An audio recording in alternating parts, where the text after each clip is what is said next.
This is George Dionne of the Rock is George podcast, and this is a KNAC.com exclusive interview with bassist David Ellefson of the heavy metal act DIETH. If I knew absolutely nothing about DIETH, how would you describe the band's music to me? Prog, stoner, doom, death, thrash metal, classic rock. Actually, friend of mine summed it up the other day. He goes, "It's not death metal, it's DIETH metal," and I think that's the best way to say it. I like it. How did this project end up coming together? The email introduction back in January 2022 between me and Guilherme, and he was looking to get started again after having a couple of years of just sort of grieving the loss of his friend Lars from Entombed, from his previous band.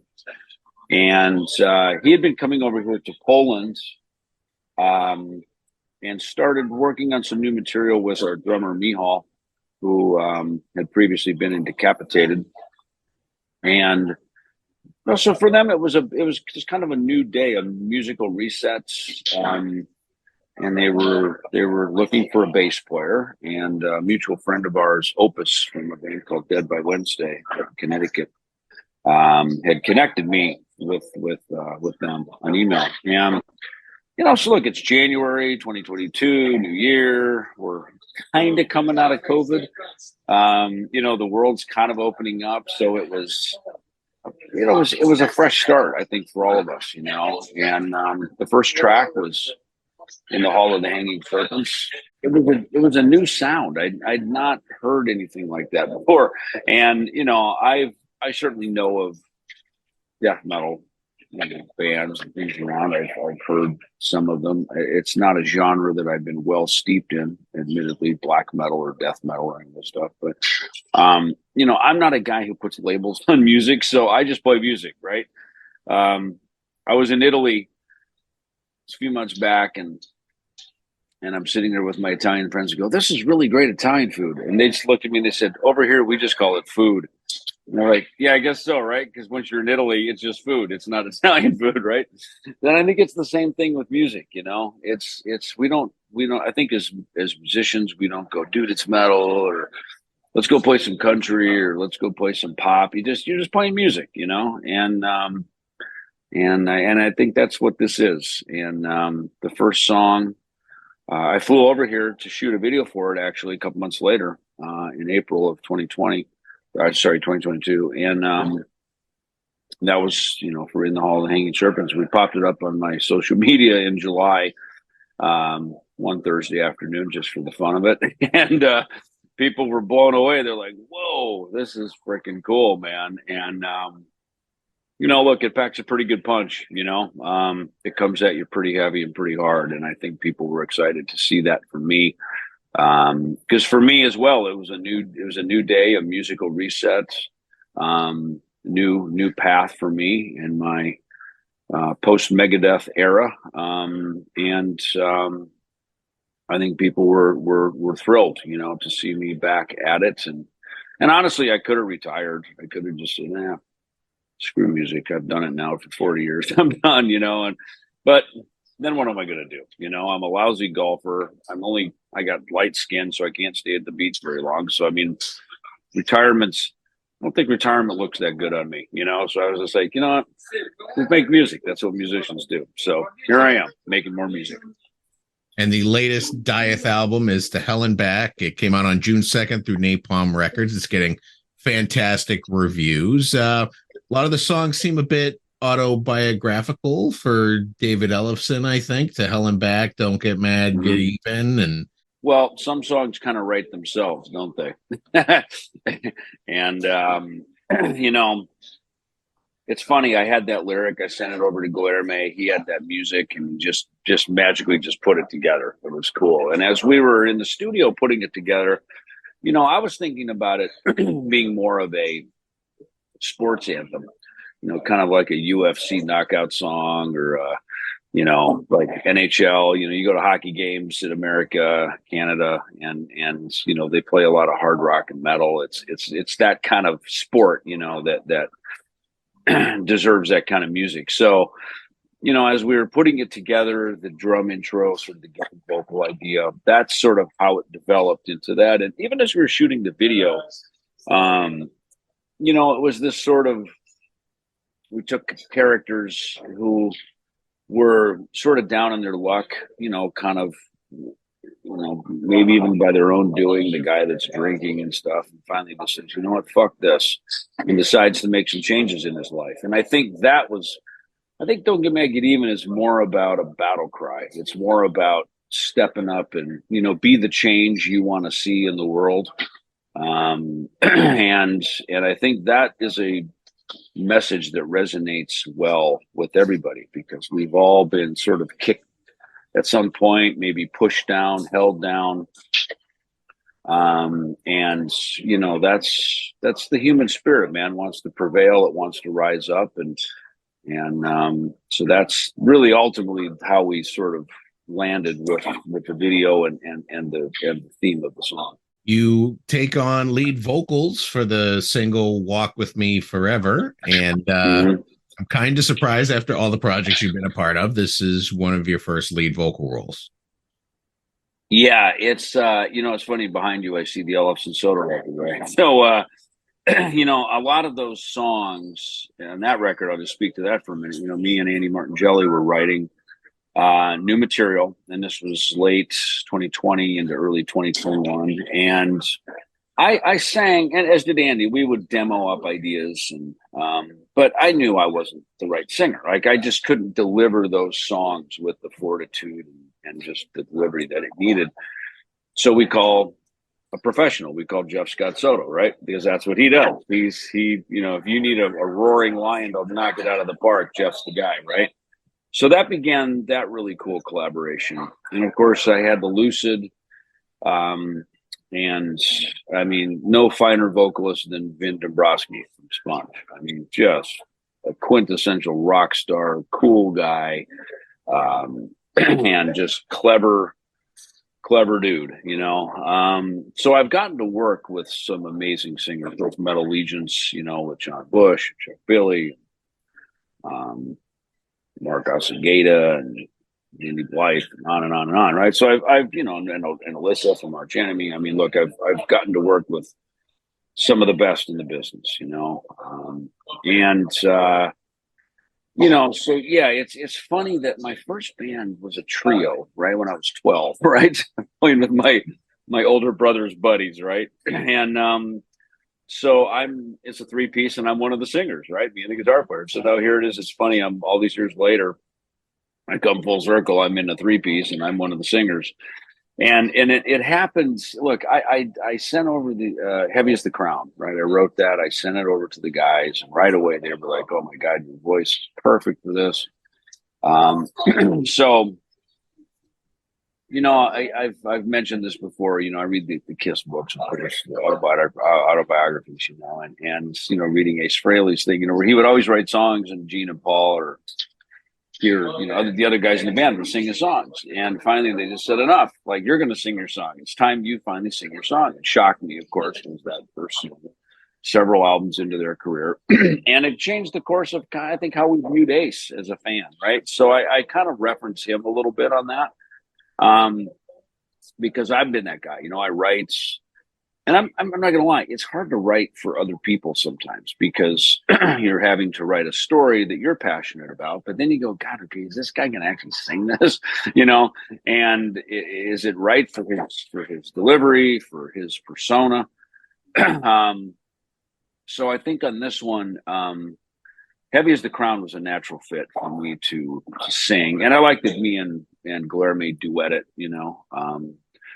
and when it came to Walk With Me Forever, really it was a song Guilherme brought the idea in. And for him, it was kind of his song for Lars, his personal LG, as he calls him, from Entombed. And it was kind of his story initially, right? So I got on the mic and I started working on some melody ideas out just to kind of help him put the song together. And as soon as I started singing, he goes, dude, you're the guy to sing this, right? And I'm like, oh my God, okay, here we go. And it was pretty easy as far as it was in the right key. It's, I think that's the thing is not to be out of your, out of your range, especially at our age, right? It's, especially as we hear more and more about guys running tape and having to, kind of have some help with it, which I don't fault them at all. I mean, I understand, but I think more importantly, it's about the delivery of the message, right? Because you become a storyteller when you're on the microphone, right? And so for me, I kind of felt, I don't know, I kind of took it a little bit beyond just maybe Guilherme's angle of it. I kind of thought, okay, how would I personalize this? So as I wrote the treatment for the video, I started thinking about it being more of a romantic thing, where the guy gets in the car, he turns around, look out the rear view window, and like they say, before you die, your life flashes before your eyes. So as he turns around, he sees his life playing through sort of a movie in the rear window. And splitting the chorus up, I kind of felt this when I was singing it. The chorus is sort of one person singing the first half, and then there's another person answering with the second half, right? So in my mind, it was sort of a lover's tale, right? That's in this case, the woman is singing the first half because she's sort of the widowed lover who's left with her spouse deceased, and so that is portrayed in the video. And then the second half is the deceased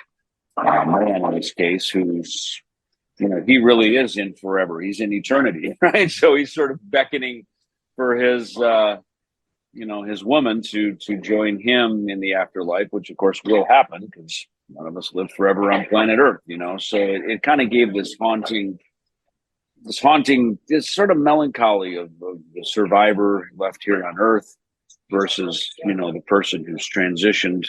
He's lonely too, going, man, I wish I missed my lady, like I wish I could have her with me here in eternity. So that's sort of this chasm that sits between it. That's sort of the emptiness and maybe the melancholy sadness of the story, if you will. Heading out on the festival circuit over in Europe, you got some dates, a lot of dates lined up in June, and I see that you had a date June 5th in Berlin. So was that the first show, and how did it go? It was the first show. I mean, we're here in Gdansk, Poland now, rehearsing because we were prepared to start our run of dates Monday, just north of here, in a little town, a couple hours away from here, and then we're going to do 3 Polish shows and then head over to Graspop. Unfortunately, Exodus had to pull off of the Testament and Voivod tour. So it opened up an opportunity for us to, grab a couple of the dates, which was started in Berlin. Fortunately, we had rehearsed before, so we didn't go in sight unseen. But to take the stage and really, you get your feet, hang your feet to the fire, right? It's like, this is it, right? Out of the frying pan into the fire. And everybody stepped up, and I think it's a thing we like about this band is we're professionals. We've all had our previous successes. We've been around the block. We're not new at this yet. I'm the older brother for sure. Michal and Guilherme are the younger bucks, but they're very in touch with what's going on out in the musical world, and so, as we played that night, first of all, I think those fans, they certainly know me. They know Guilherme. Like, we just went to a festival here in Gdansk, the Mystic Festival last night, to see Ghost and Behemoth. I mean, everybody knows this guy. I mean, he's plugged in, and it's cool. It's nice. I've worked with both known and unknown musicians in my career, and it's fun to sort of train, people that haven't had the opportunity to go to the big dance, to kind of work with them and, kind of put the rock school and just sort of get them tuned up into what the business really is, rather than kind of sometimes the delusions that we think it's going to be. Right. And then, it's great to work with guys who are really in the game, because there's an instant recognition. And, you know, look, I'm over here in a part of the world that I've not spent a lot of time in previously to Dieth. You know, here, I mean, I kind of live half the time over in Gdansk, Poland, of all places, you know, with this band. And it's nice now because it's summertime and it's really nice out. Every other time I've come here, it's been pretty friggin' cold and gray skies and kind of what you'd typically expect, you know, maybe of Poland, right?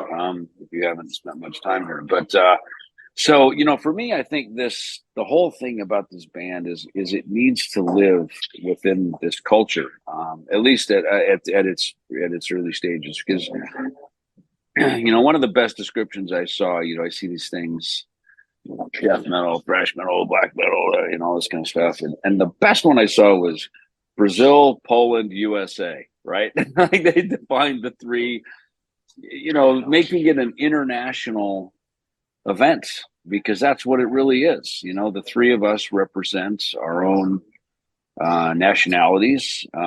We bring something very different to the table, and yet we meet here in Gdansk, Poland. I mean, look, Nurgle from Behemoth is pretty much, you know, he's the heavy metal pope of Poland and the mayor of Gdansk. I mean, this is his town, you know, so I love seeing him. We got to meet him a couple months ago, and I saw him again last night, and I love the guy so much. And it's just not getting to know him, you know, it's like, you know, these are the locals. I mean, these are the guys that really put Poland on the map and you know, have done this. So it's, you know, I've come to really appreciate having a band based out of here, because it's a feel, and it's a cultural event for sure. You're splitting your time between Dieth and Kings of Thrash. You got shows in between, kind of intersecting as you go throughout Europe. And of course, Kings of Thrash is you and Jeff Young and Chris Poland, and you're playing classic Megadeth material, which I think, you know, isn't as acknowledged as more Megadeth records came out. So if you want to talk a little bit about Kings of Thrash and how things are going in a live setting for this. Sure. No, I think you stated it very point. You're right on point with it. Yeah. So we've got a week of dates down in 4 shows down in Australia. So, you know, it's and then ironically it'll be winter down there in July. So my coat I guess I can bring my heavy coat from Poland and I can just take it down to Australia now. But yeah, no, it's been great connecting with Jeff. I mean, I've stayed in touch with Chris Poland over the years. And even with Jeff, you know, Jeff and I have, you know, he was part of the Megadeth Behind the Music special that we did back in 2001. At NAMM one year, I was doing the Ronnie Montrose Remembered show. And I look over and there's Jeff Young, FAFR stage right. So we gave a warm hug on stage, a hug and a high five, and we ripped in some Montrose tunes. So, you know, we've been connected over the years, but, you know, I think where we really reconnected was during, you know, the filming of the Nick Menza documentary. And ironically, that was January 2022. So not only did Dieth form, but, you know, we started this Menza documentary, and then Jeff and I, you know, we went in the studio because we were talking about some songs and some riffs and some stuff that we'd had from like 1988, you know, back when we were still in Megadeth together in that period. So we went in the studio with Mike Keller from the Lucid.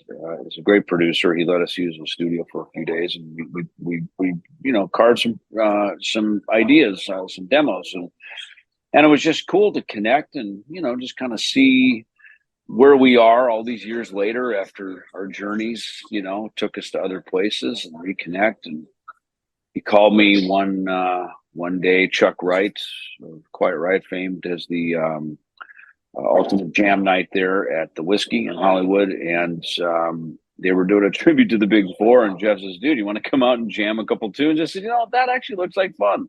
So I booked a flight, booked a hotel. I flew out. Right on stage, you know, kind of, we did a quick sound check, and internet, we're just kind of working the details out in the hallway of the Whiskey upstairs by the dressing room, and you know, throw and go. Let's see how it goes. And people were so excited. You know, we played Mary Jane, of course, In My Darkest Hour, because that was one of Jeff's songs for the record. and NP cells, but that really was a shot heard around the world. I mean, people were so excited to see the two of us back together again. After Jeff was out of Megadeth, you didn't hear too much about him in our world, our sort of rock metal world. He went to Brazil. He worked on records down there. He'd been doing things, but not so much over in our genre. So it was fun to just give him a spotlight again, give him a stage to have a voice and have a place to say, hey, I'm back and I'm writing, I'm doing stuff. So yeah, we were in the studio. We're working on some material before I came over here to Europe, just kind of further developing these new songs and seeing where it's all going to go. And you're right, Kings of Thrash. I mean, the idea to play Killing Is My Business came to me actually about 6 months before that. I did some autograph conventions, and fans were complaining. They're like, man, Megadeth doesn't play any of the old stuff. They don't play this. And, I made a concerted effort to try to get us to go out one night over and play Killing Is My Business. When we reissued the final Kill back in 2018, I think it was. And it just, it just never got any traction. So I just figured, you know what? I know fans want to hear this stuff. And I thought, no, they're not going to do it. I'll go do it. And so far so good. So what, of course, those 2 records are, Peace Cells and Rust in Peace got all the love, right? They're the big, they're kind of the big records.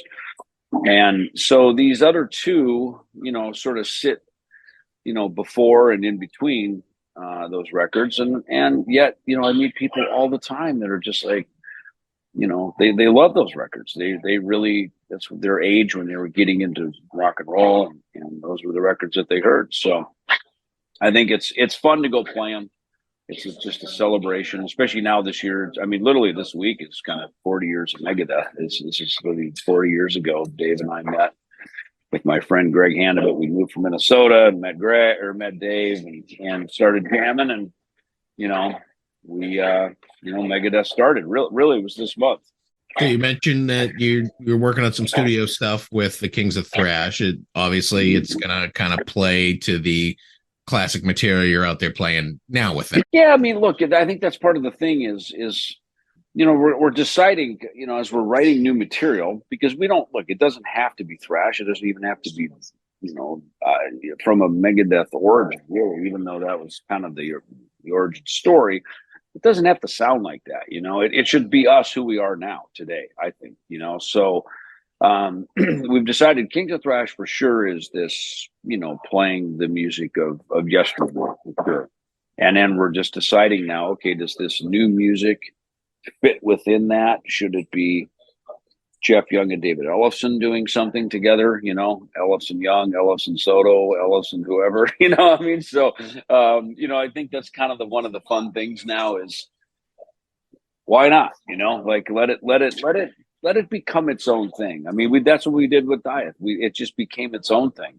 We didn't force it. We didn't, make it be something that we demanded it to be. And I think that's the best place to go with any of the creative stuff. You kind of let it. It's like water.